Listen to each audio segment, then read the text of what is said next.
दर्शक, news today में आपका स्वागत है। मैं आपके साथ राजा कुरैशी। कहते हैं भाई भाई का रिश्ता बड़ा पवित्र होता है। अगर भाई के ऊपर कोई मुसीबत आती है तो बड़ा भाई सबसे आगे खड़ा मिलता है। लेकिन जिले के अड़मालिया निवासी वेद प्रकाश नागदा अपने भाई राजनारायण नागदा के साथ जो कर रहा है वो पूरे गांव में चर्चा का विषय बना है। अपने पिता की जमीन से बेदखल किया, साथ ही मां बहन की जमीन भी हड़प ली। देखे ये पूरा मामला न्यूज़ टुडे पर। यह पूरा मामला मंगलवार को जन सुनवाई में गुंजा। अड़मलिया निवासी राजनारायण नागदा अपनी बूढ़ी मां और बहन को लेकर न्याय के लिए दर दर भटक रहा है। उसकी लड़ाई किसी और से नहीं बल्कि अपने भाई से है, जिसने पुश्तैनी संपत्ति पर कब्जा कर रखा है। हिस्से की जमीन तो काबिज ही है, भाई मां और बहन के खेत भी हड़प लिया है। राजनारायण नागदा बताते हैं कि मेरे पिता की करीब 12 बीघा जमीन है और हम 2 भाई है, लेकिन मेरा भाई मुझे जमीन का एक टुकड़ा देने के लिए तैयार नहीं है। जब मैं मेरा हक मांगने पहुंचता हूं तो मुझे जान से मारने के लिए दौड़ता है, जिसकी मैंने कई बार शिकायत की है पर मेरी कोई सुनवाई नहीं हुई। मां और बहन का भी हिस्सा नहीं दे रहा है और ना ही उनका पालन पोषण करता है। उनकी जिम्मेदारी भी मेरे पास है। इस मामले में ग्रामीणों ने बताया कि दोनों भाइयों का बंटवारा हो गया था, लेकिन वेद प्रकाश नागदा दादागिरी करता है और जमीन पर कब्जा करके बैठा है। कई बार गांव में पंचायत लगवाकर न्याय भी किया गया था, लेकिन वेद प्रकाश नागदा डरा धमकाकर वापस लेता है। राजनारायण नागदा कहते हैं, हम परेशान हो गए हैं। गांव वालों ने बड़े भाई वेद प्रकाश नागदा को कई बार समझाया, पंचायत का लिखवाया भी, लेकिन वहां नहीं मानता। गांव वाले बोलते हैं तो उन्हें झूठे केस में फंसाने की धमकी देता है। हमारी हिस्से की जमीन पर कब्जा करके बैठा है, हमें प्रशासन से न्याय दिलाए। पीड़ित राजनारायण नागदा की मां अपने हिस्से की जमीन के लिए दर दर भटकती है। जन सुनवाई में कई बार शिकायत कर चुकी है, लेकिन कोई सुनवाई नहीं हुई है। मां कहती है कि ऐसे पुत्र को जन्म देकर पछता रही हूं। मेरे पति के खेत पर मेरे छोटे बेटे का हिस्सा दबाकर बैठा है। हमारा ग्राम अड़मालिया हल्का नंबर 25 में हमारी जमीन है और हमारी पैतृक संपत्ति है। हम अपनी पैतृक संपत्ति से अपना घर परिवार, मेरी माँ और बहन, इनका जीवन चला रहा था।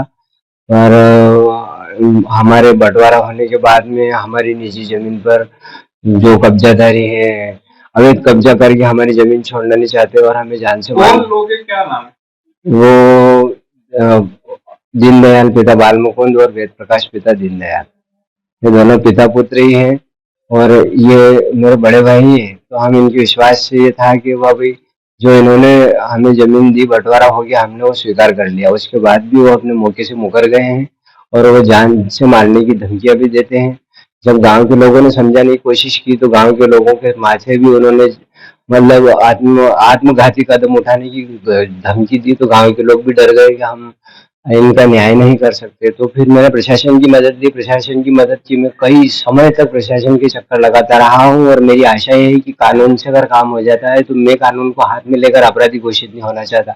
मेरे कई सारे मित्र, हित चिंतक, शुभ चिंतक है। ये जो बंटवारा हुआ ये पंचायत द्वारा कराया गया, गांव की जो पंचायत थी, या फिर पारिवारिक तौर पे हमारा हो गया है और इसके आधार पे हमने यहाँ पर बंटवारा गांव के लोगों की सहमति से, हमारे जो मेन लोग थे उनके सहयोग से हमने बंटवारा स्वीकार कर लिया और उनकी तरफ से ही बंटवारा का आवेदन आया था कि ये जमीन आप रखोगे, ये जमीन हम रखेंगे। तो उसके बाद भी वो हमारे खेत पर जाकर जबरदस्ती हाकई जो तय वो ही करते हैं और वो इस विषय को लेकर उनसे अवगत कराया गया, पर वो ये चीज मतलब सुनने समझने के लिए मान्य नहीं करते। वो किसी भी परिस्थिति से निपटने के लिए तैयार समझते हैं अपने आप को 24 आवर्स।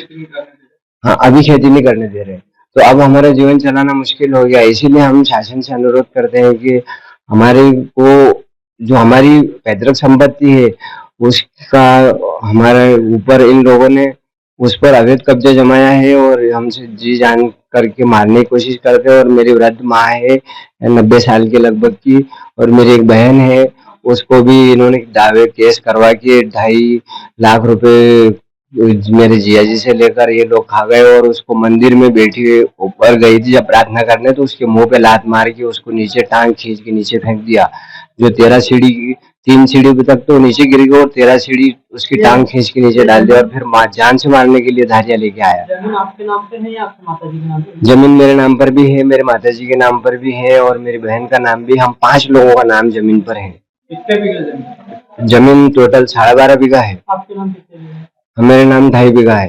2.5 बीघा आपको दे नहीं रहे? नहीं दे रहे।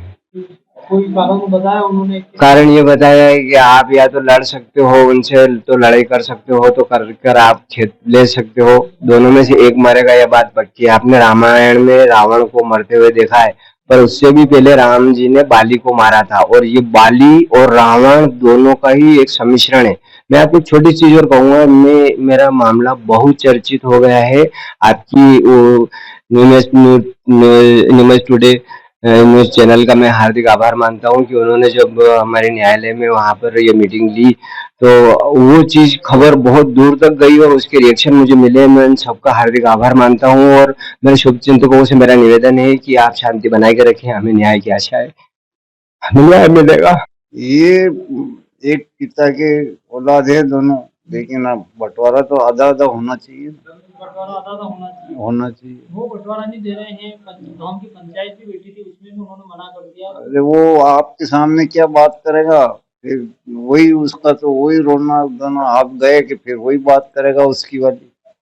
ये दो भाई है, दोनों भाइयों के नाम जमीन? हाँ, और बहन है, माताराम है इनकी, उनके नाम भी जमीन है? हाँ उनके कहाँ नाम है है। जमीन और कितने बीघा है? ये है 13 बीघा 14 बीघा जमीन है, और सब इसी अपने पश्चिम दिशा में है गांव से। तो आप इनके क्या लगते हैं? ये भाई लगता है। नहीं, आप गांव के बड़े बुजुर्ग हैं, आपने समझाने की कोशिश की होगी, तो उनका कोशिश क्या, वो जिसको समझने वाले को समझाएं, अब नहीं समझे उसको कैसे समझा सकते हैं, ये बताओ ना। अच्छा, आपके सामने हाँ यस कर लूं, फिर मेरी वही लाठी वही भैंस। तो उन्हें समझाने आते हैं तो क्या बोलते हो? वो मानते ही नहीं ना किसी की, ये है।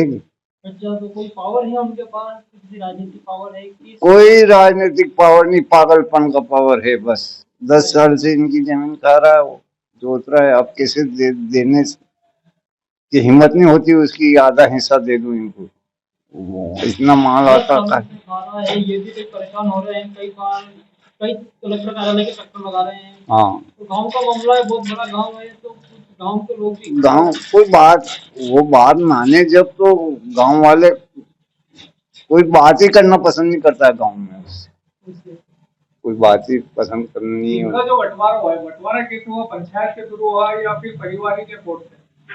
नहीं, बंटवारा का वो पिताजी शांत हो गए, उसके बाद में बस इनके नाम लग गए, दोनों भाइयों के और माताराम के, और उनकी बहनें हैं उनका भी नाम लगा हुआ है उसमें।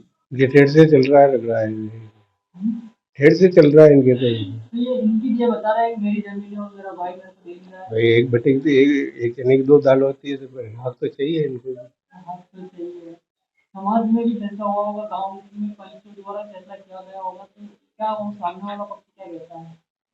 देने के लिए इनकार है। देने के लिए इंसान है। आपका क्या मानना है? मतलब इनका हक है, मतलब वहाँ पर हक तो है इनका, आपकी समझ में हमें हम अभी किसका कब्जा है, क्या नाम है उसका जिसने कब्जा करा है? कब्जा तो उस पे राज, क्या नाम, दीनदयाल पे। और जमीन दो लोगों की है? हैं? जमीन दो भाई है मतलब? हाँ, 2 वही है।